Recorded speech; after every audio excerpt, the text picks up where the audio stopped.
सभी को जय मसीह की। आज का जो हमारा प्रश्न है वो है why are new Testament books arranged in this order. नया नेम इस क्रम में क्यों रखा गया है, क्यों इस ऑर्डर में, जैसे हम देखते हैं बुक्स का ऑर्डर जो है वो ऐसा क्यों है। मैं आज इस टॉपिक के ऊपर बात करूंगा और मैं आपको 4 बातें बताऊंगा इस चीज़ को एक्सप्लेन करने के लिए कि हमारी जो न्यू टेस्टामेंट बुक्स का ऑर्डर है ये ऐसे क्यों है। पहली बात मैं आपको बताना चाहता हूँ, from Christ to church to consummation. जब हम देखते हैं मसीह से कलीसिया और कलीसिया से फिर पूर्णता तक, जो हम देखते हैं न्यू टेस्टामेंट की बुक्स का जो ऑर्डर है, पहले हम देखते हैं जो गॉस्पल्स हैं, शुभ समाचार हैं, वो यीशु मसीह के बारे में बता रहे हैं कि यीशु मसीह कैसे पैदा हुए, यीशु मसीह कौन है, उनका क्या पर्पस है। उसके बाद हम देखते हैं बुक ऑफ एक्ट्स को देखते हैं, बुक प्रेरितों के काम। वो बुक हमें बताती है चर्च के बारे में कि चर्च कैसे शुरू हुआ, चर्च कैसे बिल्डअप हुआ। और हम एंड तक देखते हैं एपिस्टल्स के बाद, जब हम देखते हैं लास्ट बुक, जब हम देखते हैं रेवलेशन, वो हमें बताती है अंत के बारे में, पूर्णता के बारे में, जिसको हम इंग्लिश में कहते हैं कंज्यूमेशन। हम देखते हैं भी चीज़ें कैसे वो सारी जो है एंड होंगी। उसमें हम देखते हैं गॉस्पल यीशु मसीह के वर्क को बताते हैं, यीशु मसीह के जीवन को बताती हैं। बुक ऑफ एक्ट्स जो है यीशु मसीह के जो है चर्च जो उन्होंने स्टार्ट किया वो कैसे एक्सपेंड हुआ, चर्च कैसे जो फैला, उस चीज़ के बारे में बताती हैं। और जो एपिस्टल्स हैं जिसको हम पत्रियाँ कह देते हैं, वो बताती हैं चर्च को इंस्ट्रक्शन के बारे में बताती हैं, डॉक्ट्रिन्स बताती हैं कि हम क्या विश्वास करते हैं, और बिलीवर्स को सिखाती हैं, विश्वासी लोगों को सिखाती हैं। और जो हम लास्ट बुक देखते हैं बुक ऑफ रेवलेशन, जो प्रकाशित वाक्य, वो हमें दिखाती हैं फाइनल विक्ट्री कैसे होगी, कैसे यीशु मसीह जो है लास्ट में जो पूरा गॉड का प्लान है वो कैसे फुलफिल होगा। ये है पहली बात। और दूसरी बात जो मैं आपको बताना चाहता हूँ, gospels first, Christ is the foundation. जो गॉस्पल हैं वो बताते हैं कि यीशु मसीह जो है फाउंडेशन है। सुसमाचार पहले हमें बताती हैं मसीह क्या है, आधार है, नींव है मसीह हमारे विश्वास का। क्रिश्चियनिटी इज क्राइस्ट सेंटर, जो हम मसीह विश्वास रखते हैं वो यीशु मसीह के ऊपर केंद्रित है। और हम देखते हैं उनमें यीशु मसीह की टीचिंग्स को बताया गया है, यीशु मसीह के जीवन को बताया गया है। और गॉस्पल हम देखते हैं मैथ्यू जो बात करता है वो बताता है कि यीशु मसीह मसाया है और किंग है। और मैथ्यू से लेके जॉन तक वो चारों बता रहे हैं यीशु मसाया, universal saviour, eternal son of God. वो मसीह है जो यहूदियों का मसीहा है, राजा है, और सारे जगत को बचाने वाला यीशु मसीह सेवियर है, और वो परमेश्वर का पुत्र है, इटर्नल सन ऑफ गॉड। उस चीज़ के बारे में बताती हैं। जो हम देखते हैं तीसरी बात, पॉलाइन एपिस्टल्स, डेट वर्सेस ऑर्डर। जो पॉल की जो पत्रियां हैं वो तिथि और क्रम।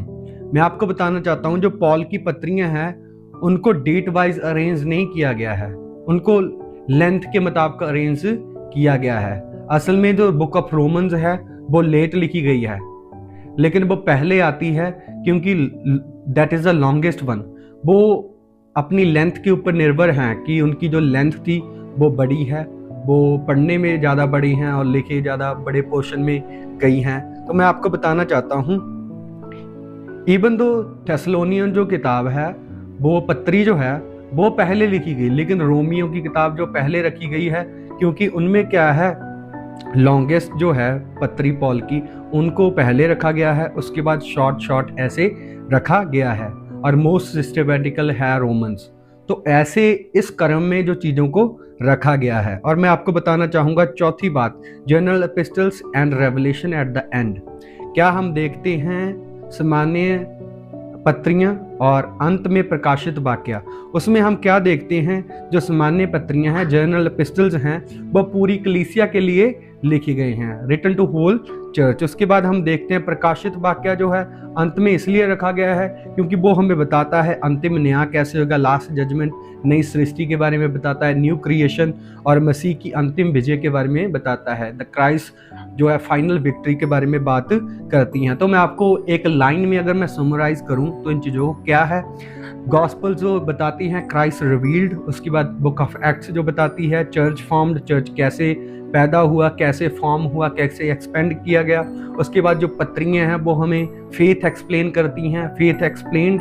एंड जो लास्ट किताब है जब हम देखती हैं बुक ऑफ रेवलेशन, प्रकाशित वाक्य, वो हमें फ्यूचर फुलफिलमेंट के बारे में बताती हैं। तो मैं आपको बताना चाहता हूँ जो गॉस्पल्स हैं वो मसीह कैसे प्रकट हुए उस चीज़ के बारे में बात करते हैं। बुक ऑफ एक्ट्स कलीसिया कैसे स्थापित हुई उसके बारे में बात करती हैं। जो पत्रियां हैं वो हमें विश्वास के बारे में शिक्षा देती हैं, एक्सप्लेन करती हैं कि हम क्या विश्वास करते हैं और हमें क्या विश्वास होल्ड करके चलना है। और उसके बाद हम लास्ट बुक हम देखते हैं, वो देखते हैं भविष्य में क्या पूर्णता होगी, कैसे ये सारी चीज़ें एंड होगी। तो ये बात है कि इस ऑर्डर में, इसलिए हमारे पास ये न्यू टेस्टामेंट है। हमने 4 बातों को देखा, मैं 4 बातों को फिर एक्सप्लेन करूंगा, शॉर्ट में आपको बताऊंगा। पहली बात हमने देखी फ्रॉम क्राइस्ट चर्च कंज्यूमेशन, उसमें हमने क्या देखा, मसीह से कलीसिया और कलीसिया से पूर्णता तक, ये पहली बात। और दूसरी बात हमने देखी गॉस्पल्स फर्स्ट, जो हमें बताते हैं क्राइस्ट की फाउंडेशन के बारे में, क्राइस्ट कैसे आए, क्या उन्होंने सिखाया। उसके बाद हम देखते हैं थर्ड पॉइंट पॉलाइन एपिस्टल, जो क्या है डेट के अकॉर्डिंग नहीं रखे गए हैं कि रोमन्स की किताब पहले लिखी गई थी इसलिए रोमन्स को पहले रख दिया गया।